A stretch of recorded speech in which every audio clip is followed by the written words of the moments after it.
National Electrical Code Section 310.15b4 addresses specific conditions where the neutral conductor in the circuit does not need to be counted as a current carrying conductor for ampacity adjustment or correction factor calculations.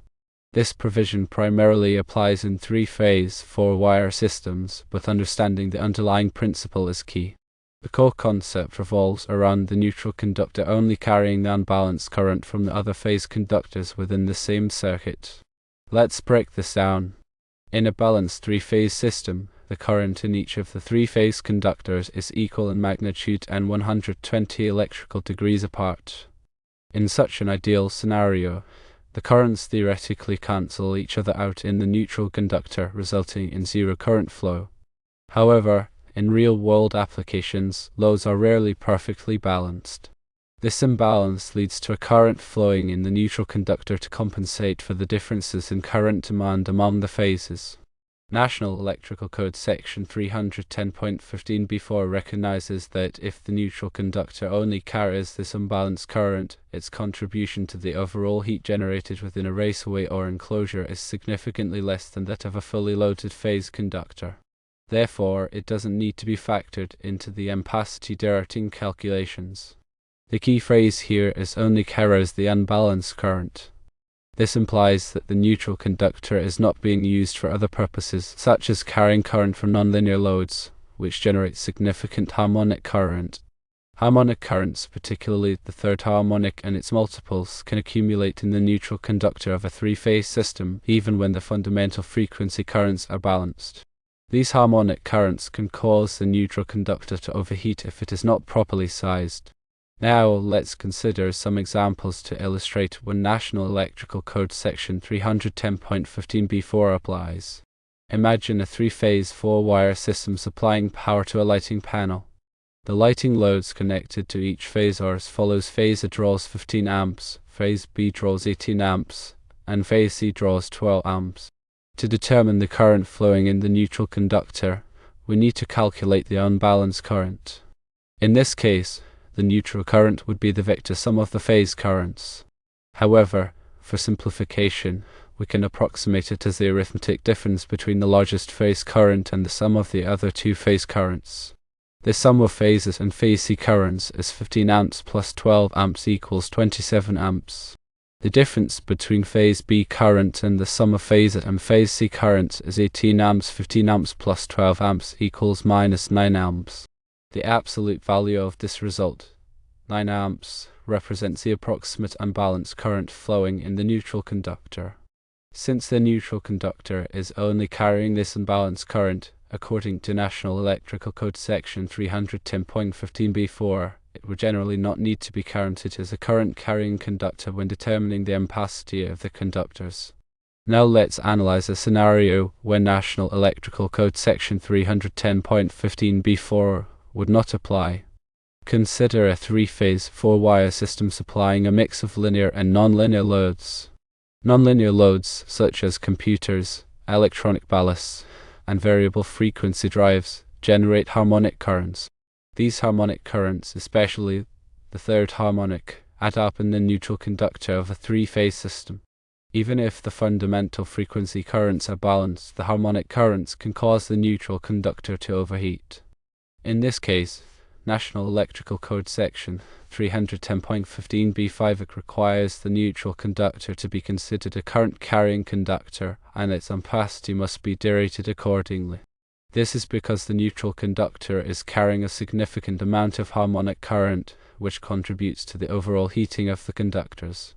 To summarize, National Electrical Code Section 310.15b4 applies when the neutral conductor is only carrying the unbalanced current from the phase conductors of the same circuit and does not carry significant harmonic currents.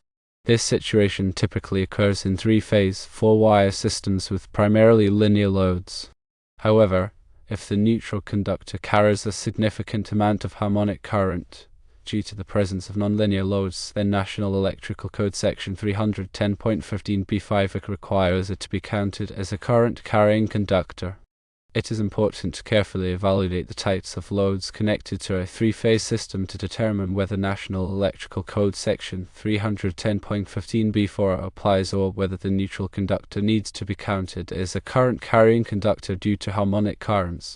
Failing to do so can result in undersized neutral conductors, which can overheat and pose a fire hazard. In addition to considering harmonic currents, it is also important to be aware of other situations where the neutral conductor may carry current, even in a balanced system. For example, if one of the phase conductors is open or disconnected, the neutral conductor will carry the full current of the other two phases. In this case, the neutral conductor must be sized to carry the maximum possible current. Another important consideration is the use of multi-wire branch circuits. In a multi-wire branch circuit, two or more ungrounded conductors share a common neutral conductor. If the loads connected to each ungrounded conductor are not balanced, the neutral conductor will carry the unbalanced current. In this case, the neutral conductor must be sized to carry the maximum possible unbalanced current. The National Electrical Code provides specific rules for sizing neutral conductors in multi-wire branch circuits. It is essential to consult these rules to ensure that the neutral conductor is properly sized to carry the expected current. Furthermore, it is crucial to understand the difference between ampacity adjustment and ampacity correction. Ampacity adjustment refers to reducing the allowable ampacity of a conductor when multiple current-carrying conductors are installed in the same raceway or cable.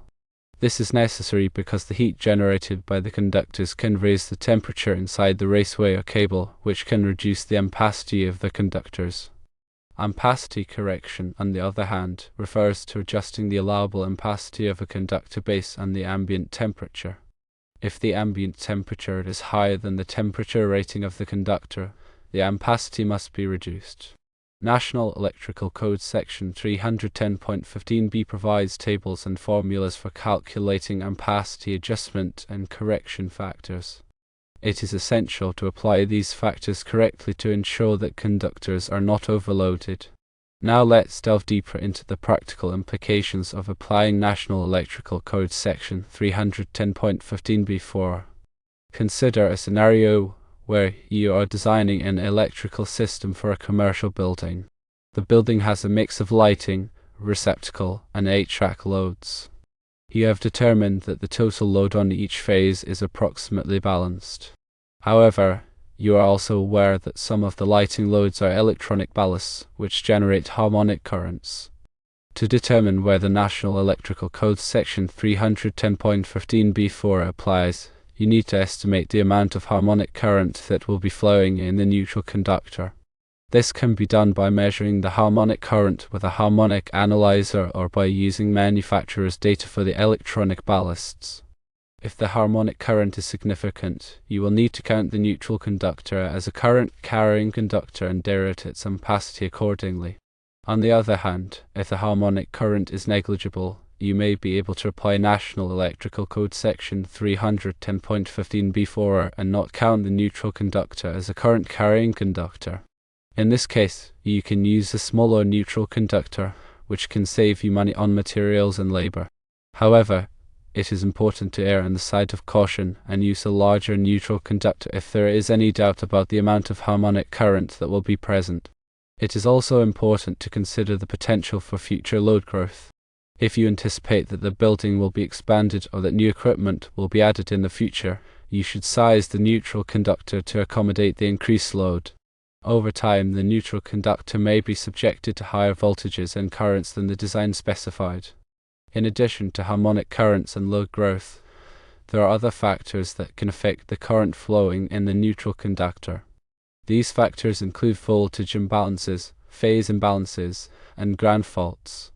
Voltage imbalances can cause current to flow in the neutral conductor, even if the loads are perfectly balanced. Phase imbalances can also cause current to flow in the neutral conductor. A ground fault is a short circuit between a phase conductor and ground. Ground faults can cause large amounts of current to flow in the neutral conductor, which can overheat and damage the conductor. It is important to protect electrical systems from ground faults by installing ground fault circuit interrupters or ground fault protection equipment. Furthermore, the type of wiring method used can also affect the ampacity of the conductors. Different wiring methods have different heat dissipation characteristics. Wiring methods that allow for better heat dissipation will have higher ampacities. National Electrical Code Table 310.16 provides ampacity ratings for various types of conductors and wiring methods. It is important to consult this table to ensure that the conductors are properly sized for the wiring method used. In addition to the National Electrical Code, there may be local codes and regulations that apply to electrical installations. It is important to be aware of these local codes and regulations and to comply with them. Local codes and regulations may have more stringent requirements than the National Electrical Code. For example, some local codes may require the use of larger neutral conductors than the National Electrical Code. National Electrical Code Table 310.15b4 provides guidance on when the neutral conductor must be counted as a current carrying conductor.